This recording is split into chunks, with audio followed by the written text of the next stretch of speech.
13.4, we're going to be taking a look at the costs and advantages of home ownership. And our leading idea is the following.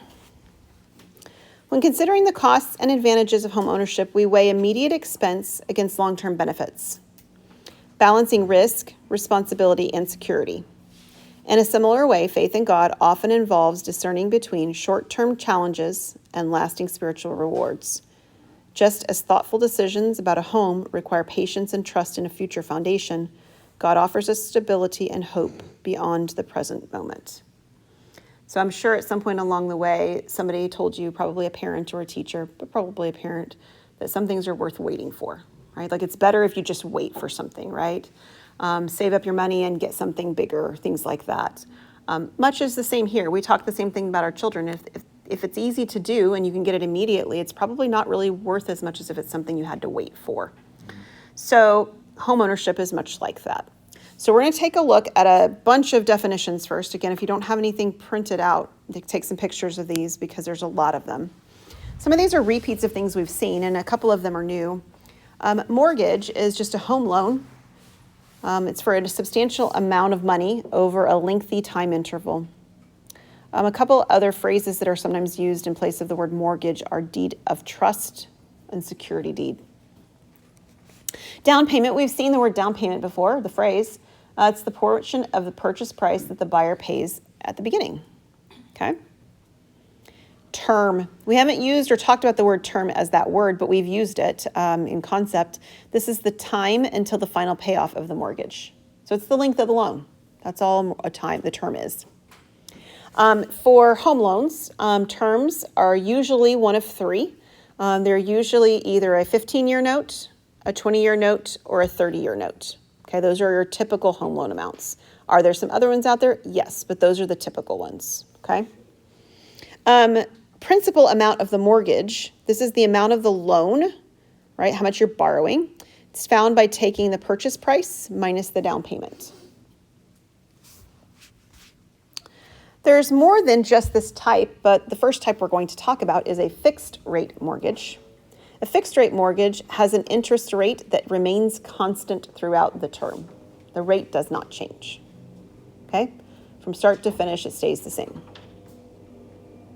Amortizing is the process by which the initial principal balance, together with the interest due on the loan, is repaid to the lender through regular periodic payments.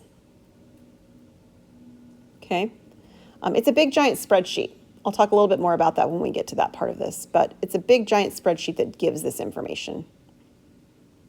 And then we've got a formula coming up, so make sure to write this one down. This is the regular monthly payment. Notice it's not near as clean as our 400 plus 36 divided by 18 in the last section, right?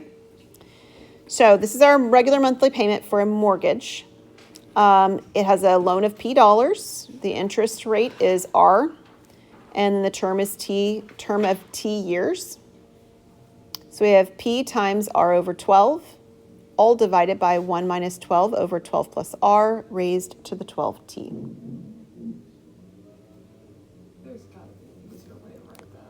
So here's something that's of value.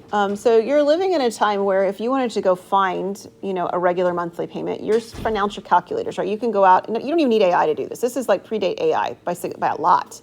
You can go out to websites that do financial stuff and you can put in these three numbers and it will have embedded in its coding this formula and it will do it for you. So one of the reasons that we present it is because I want you to understand that that's not something magic that somebody did. It's just a formula that's coded in there, right? This is the formula. All right, this is how they would calculate your regular monthly payment for a loan, for a home loan. And the last notation that we're going to look at, or description we're going to look at right now, is closing costs or settlement charges. So when you purchase a house, you don't just purchase the house. There's a bunch of fees associated when you come to actually signing the papers. Those are called closing costs. So to give you some kind of perspective about closing costs, one of those closing costs is realtors, if there's realtors involved. That's one that people usually think of. But there's other things as well. Closing costs often involve paying like the first year of your insurance up front. They involve like the inspection. Somebody comes out and inspects the house. You don't want to come into it later and find out that the whole house had rotting out plumbing, right? That would be terrible, right? So somebody comes out and they inspect the house and make sure that there's not any substantial problems with the house. There's cost for that. Depending on where you live, they might have a surveyor come out to assess whether you're in a flood zone, or if they might request that you have a termite inspection. All sorts of random, I wouldn't say random exactly, but things that you wouldn't necessarily think of. These are all wrapped up into this description called closing costs. Now, closing costs are sometimes paid by the buyer, sometimes paid by the seller. It's something that you negotiate when you make an offer on a home. So like when my son made an offer on their home about 2 years ago, I can't remember. They requested that the seller pay all the closing costs. You can request that, they can tell you no. But a lot of times there's some sort of a negotiating back and forth where you come to some agreement on the in-between ground, right? That's what negotiation does, yeah? So closing costs are something to be considered. All right, Ann and Andy, they're back. They're gonna buy a house. All right, so as far as the number is concerned, you might look at, say, a $120,000 house. That's not much of a house, but I would contend that it's more than my nephew bought a house for. My nephew bought a house about 3 years ago, and he paid $35,000. On a house? Can you picture what the house must look like? One bed, one bath. Yeah, it's 500 square foot home. Think apartment, right? And it's out in the middle of nowhere. So, when you think 35,000, 120,000 doesn't sound nearly as unrealistic. But it would be a small starter home. I mean, agreed, right? 120,000 would not buy you that much, okay? They qualify with their credit union for $100,000 fixed rate loan. So credit union's like a bank. So they're qualified to be able to borrow $100,000. Fixed rate loan, that's what we talked about just a moment ago. The loan will stay at 3.75% the entire time of their mortgage. And they are signing up for 20-year schedule. So that's their term, okay? So these pieces of information are the important ones, right? All these numbers. We've got $120,000 for the cost, $100,000 for the loan, 3.75% for the interest rate, and a 20-year note. Starting question is, what down payment must they come up with? $20,000. How did we get $20,000? Good. The house cost $120,000, and the bank is going to loan them $100,000. So they have to come up with $20,000. How can they afford $20,000 when they couldn't pay $500,000? She got a sign-on bonus. Right on. I mean, maybe she saved some money from that sign-on bonus. You never know. That's a fat bonus. Okay, I mean, I don't know what her bonus was. Maybe some time has passed and they've saved up some money since then. I hope That's a lot so. of money that they save. It is a lot of money to save up. They like $20,000. 60 now. All right, you guys ready? We're gonna keep going. So we gotta figure out what their payment's gonna be, right? This is the formula that Ashlyn doesn't want to do, but we're going to anyway. So let me write it out for us here. So our regular monthly payment is the principal times the rate over 12 divided by 1 minus 12 over 12 plus the rate raised to the 12t. That's the formula from the previous slide. We know all of these values. Okay, you might flip back and forth between your previous page. What is P in this problem? That is the 100,000. P is the amount of the loan. That's 100,000. What is R in this problem? 0.07375. Yep, 0.0 and then 375 is our interest rate. So 12 is a part of the question, so the 12 goes in there, right, part of the formula. I have 1 minus, and I have a 12 over 12 plus, it's in the formula. Like it's just a part of the formula. But Kaylee, to answer your question, it's coming from the fact that there's 12 months in a year. Okay. That's where it's coming from. Yeah. And then we've got our 0.0375 down here in the bottom.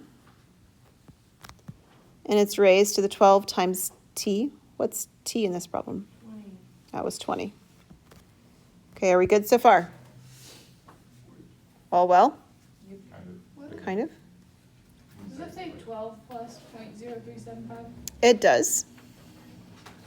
However, I would like to point out, as you ask that question, there's again a place where it's going to make some sense to do some of the simple like arithmetic pieces in advance of trying to stuff it all in a calculator. So looking at this, where are some places where we might want to actually clean it up a little before we go using a calculator? Okay, so the 12 times 20 is one of them. What is 12 times 20? 240. What's another one? Yep, the 12 plus the 0.0375, so 12.0375. Okay, in addition, here is my suggestion on this formula. There's still a lot going on, even with cleaning those two pieces up, admitted, right? I suggest, and that's what we're going to model right now, that we figure out what the numerator is and write it down. We figure out what the denominator is and we write it down, and then we have our calculator do the division. Okay? So if I put this in the calculator, we'll do the entire numerator first. And you can put it in kind of just like it looks. You can type in 100,000. You can put parentheses if you want. You can put a times if you want, either way. And then your 0.0375 over 12. So the numerator, can I go ahead and tell you, Yes, please. is 312.5. Wonderful. I think so. It is 312.5. Did everybody get that for the numerator? Yes. Okay. Now, for the denominator, let me write down how you would look if you're going to enter it. So you've got your 1 minus. I'm on the top of the screen if you're looking. I would type in a parenthesis and a 12 divided by the 12.0375, and then your caret with the 240 after it. How do Now, you go to carrot again? there's a button that just has a, Second arrow, right? there's just a button that has caret on it. You don't have to click the second? If it's on the button, you just click the button. It's only if it's above the button that you have to click the second to hit it first. Yeah.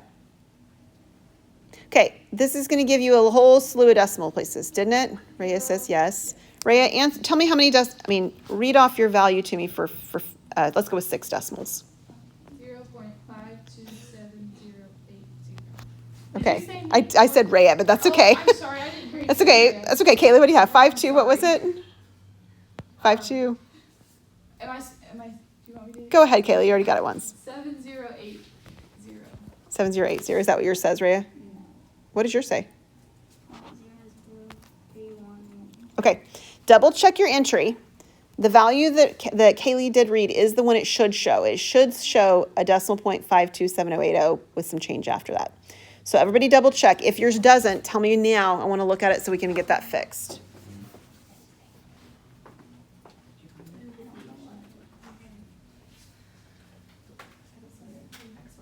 Oh, okay, yeah. Okay, did anybody else not give them that? We're all good? Yeah? It is if we round it. And if you want to, it'll be fine. You can round it. So Ashlyn's saying it should say 8.1 at the end if we round, and it should. To be honest, I've got like 10 or decimals or something like that on my paper. It won't matter. It won't change the value at all if you leave it as an 8081. Yeah.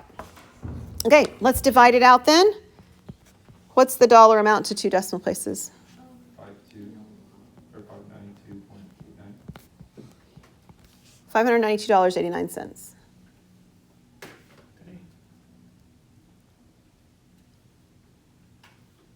Okay, has everybody got that? Okay, this is the mortgage amount. So a bit of thoughts, and then we'll move forward with some other details. A conservative, and this word means cautious in this context, estimate for home ownership is a 15-year rate, so they're being a little bit more risky, right, by doing 20 years.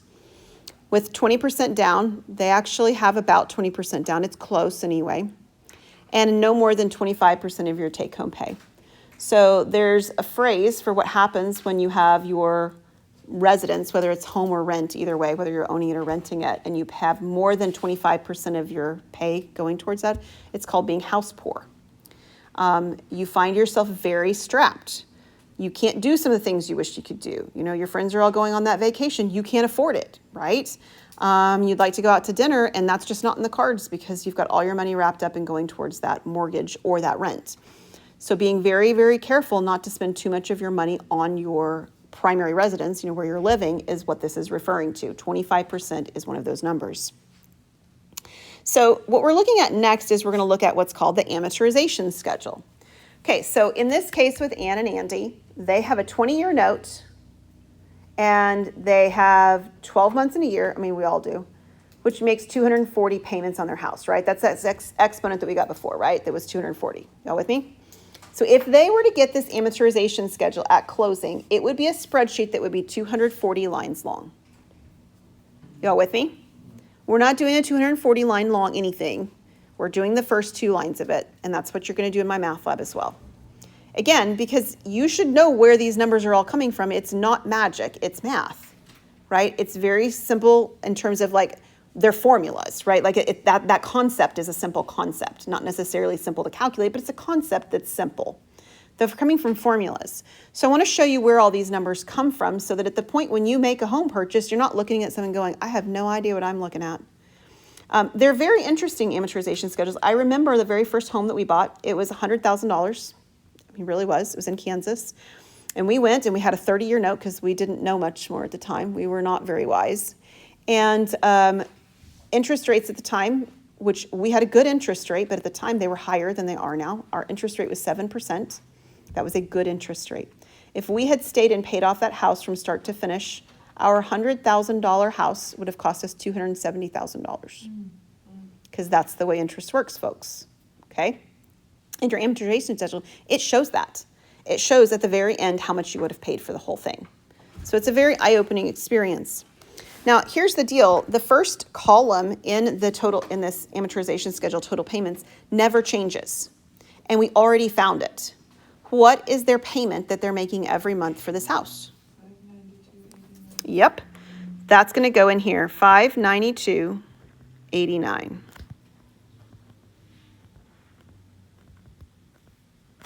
Okay, is everybody good so far? $592.89 is the amount for the house payment. Never changes because it's a fixed rate. Okay? So after that, we're going to fill in the rest of the details. So we're going to go across the row at the very top now, our interest payment. So we're going to label this as month 1. So in month number 1, the first thing we're going to do is we're going to have interest. And we know how to calculate interest. We've done it already once today. I = PRT. Seems straightforward. I is what we're looking for. What is P in this problem? Nope. It's the 100,000. Yeah. So P is 100,000. It's the amount that we owe. It's always the amount we owe on the loan. And at the beginning of this loan, we owe 100,000. That's what we agreed to. What's our interest rate? 25% had to do with our last detail about like how much they would want to pay for their income. It was 0.375. The rate for the loan was 3.75%.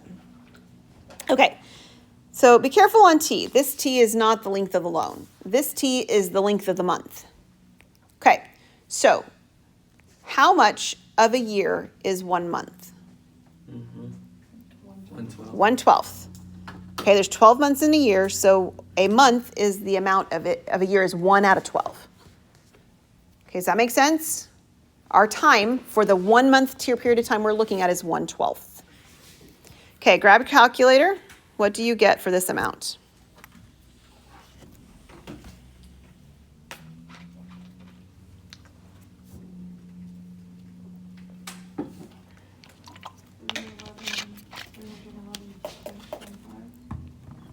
Check that again. There you go, 312.50. Yeah, 312. 312.50.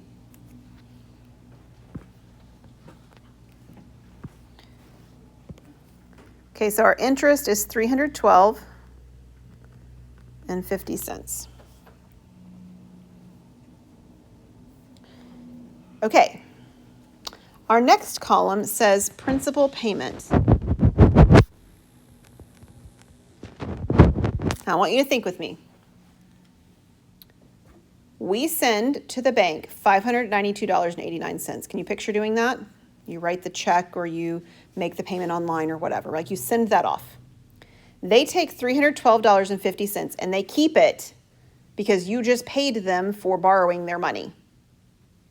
The rest of your money that you send in actually pays down the cost of the loan.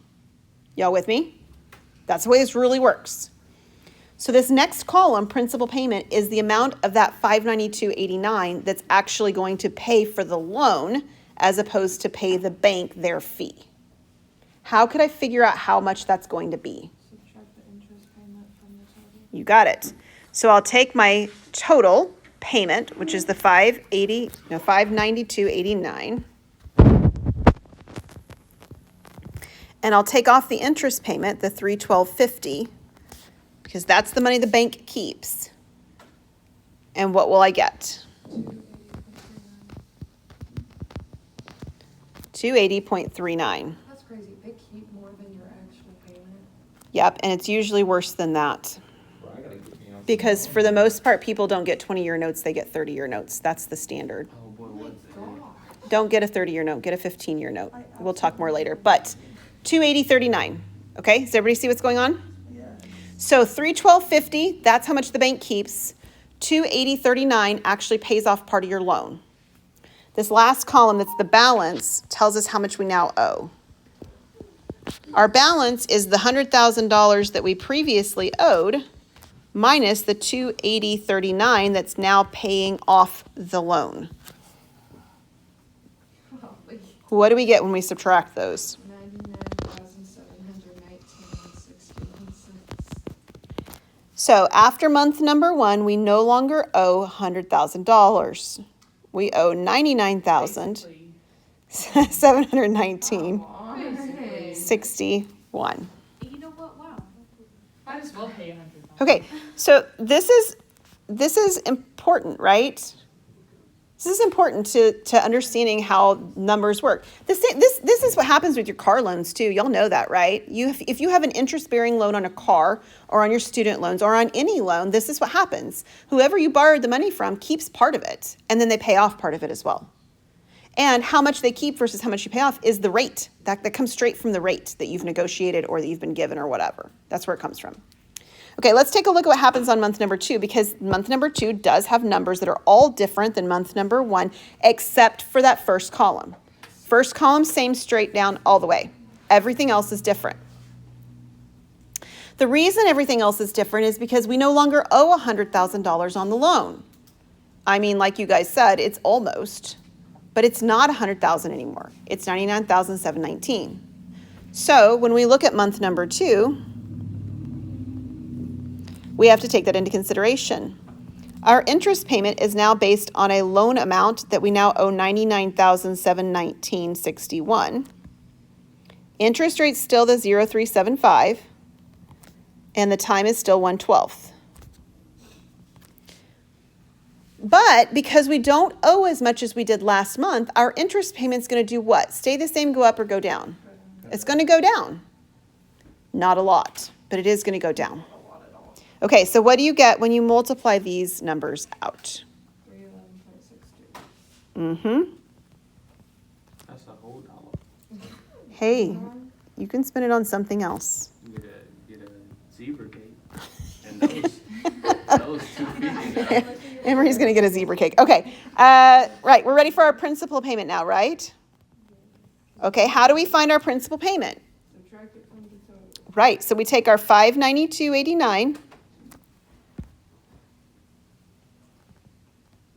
and we subtract the money that the bank keeps, the $311.62, and that gives us a total of what?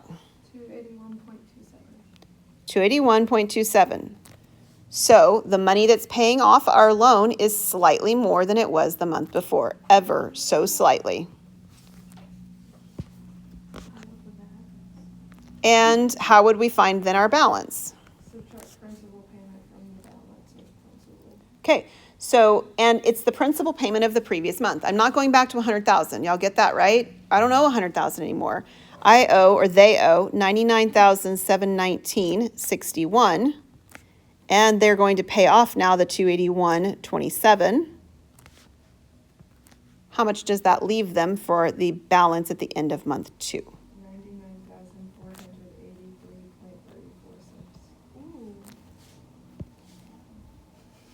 Isn't that just awesome? This is gonna take forever for them to pay off. It's How long is it going to take specifically? 20 years. 20 years if this is how they pay it, you bet. Okay. Oh my Now, here's the deal. Sometimes people will say something like, it's cheaper to own than to rent. How many of you have ever heard that phrase before? Okay, you heard, it's a very common phrase. What they're saying when they say something like that is that the mortgage payment, right, that $592 is, it's cheaper for me to pay that than to pay somebody else to rent their place. And that's not an unfair statement if those are the only things you look at. But the problem is that's not all that's involved when you own a home. When you own a home, there are 3 other things you're responsible for paying for. Oh, I forget about these. You're responsible to pay taxes, you're responsible to pay insurance, and you're responsible for all the things that break. Right. Yeah.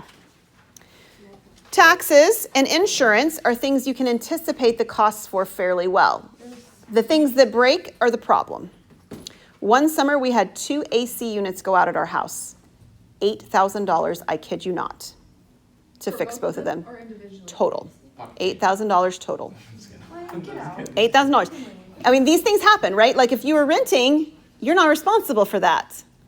Depending how bad your landlord is, you might be. It depends on the negotiations in your lease. Okay, so let's take a look at the things you can anticipate first. Property taxes.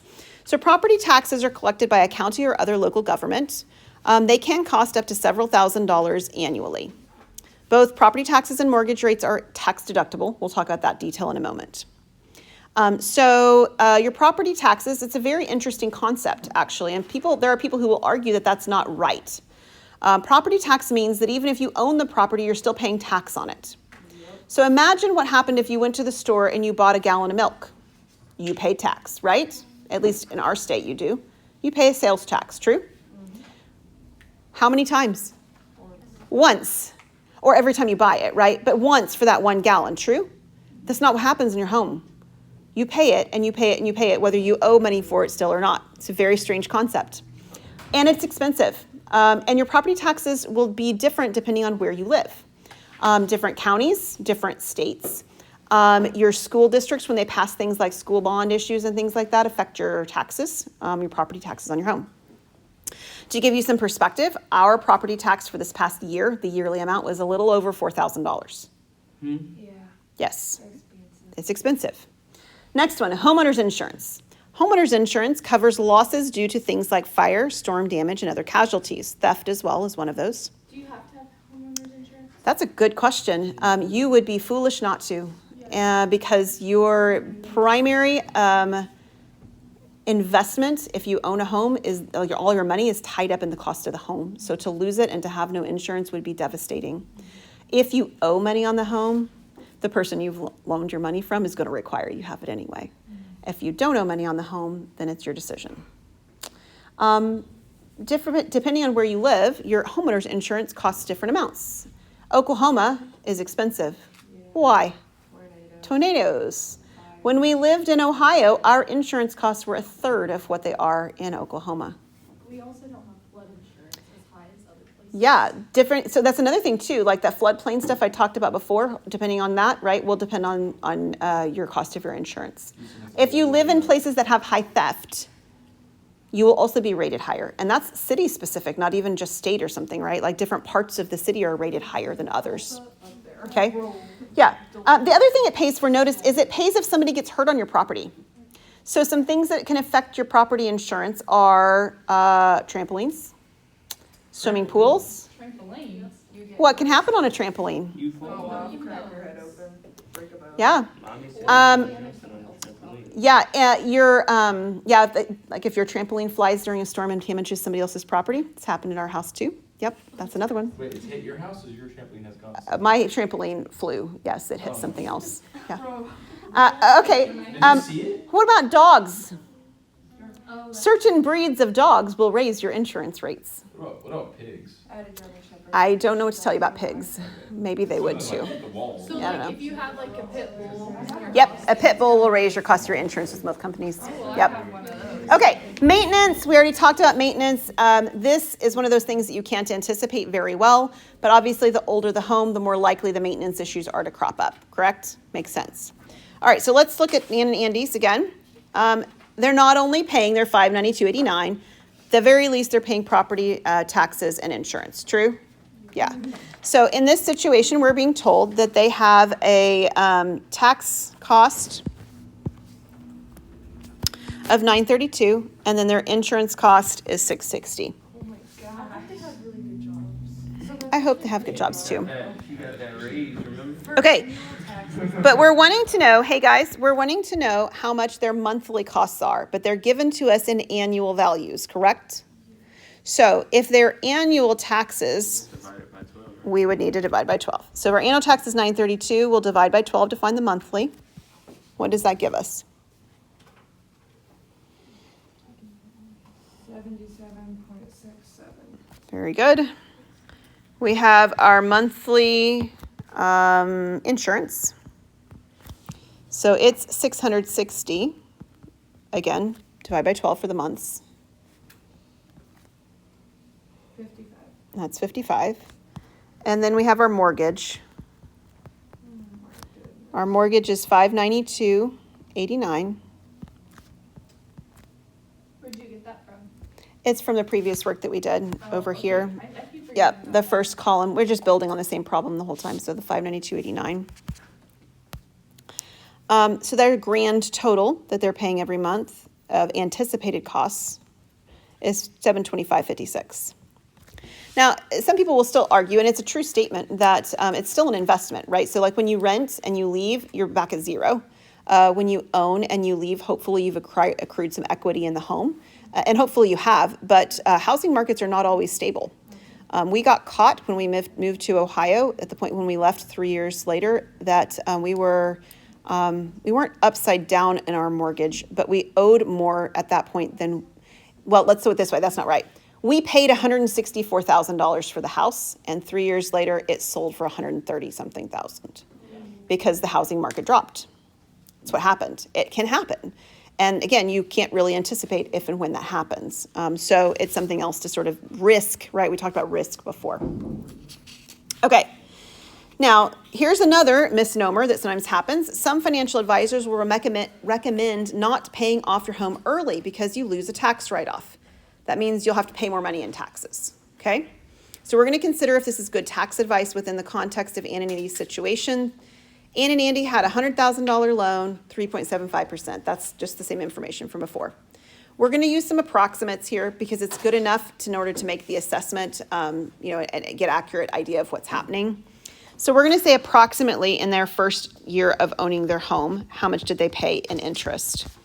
So our same formula we keep using, it's $100,000 that they owe. Our 375 is our interest rate for 1 year.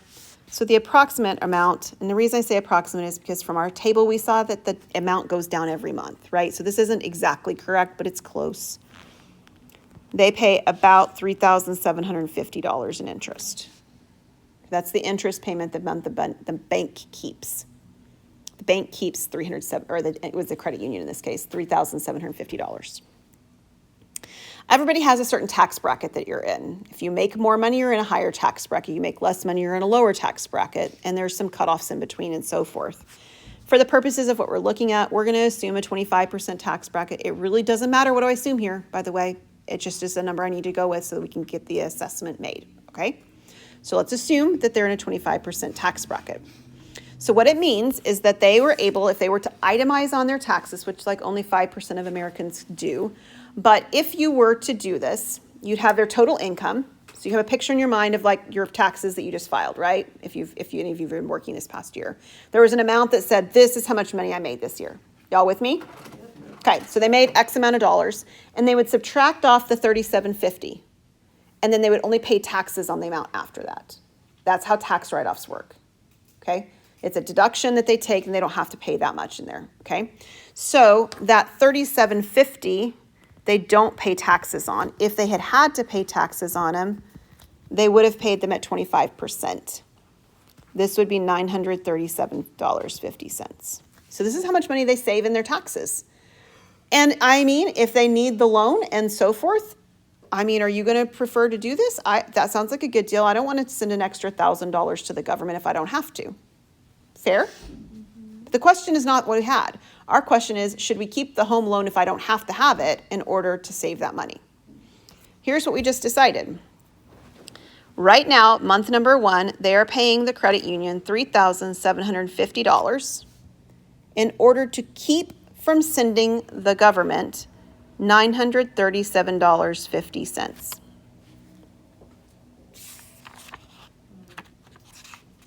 They are paying $3,750. Was that my number? Yeah. In order to not pay $937.50. So if they're actually able to pay off the mortgage faster, does it make sense for them to do it slower? No.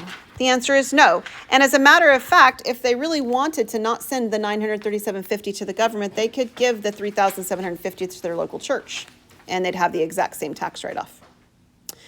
Now, we're going to run through quickly, I promise it'll be quickly, some words that you should know, not for the purpose of this class, but for the purpose of your legit future, okay? So bear with me for a moment. You don't have to write your name down, just listen in.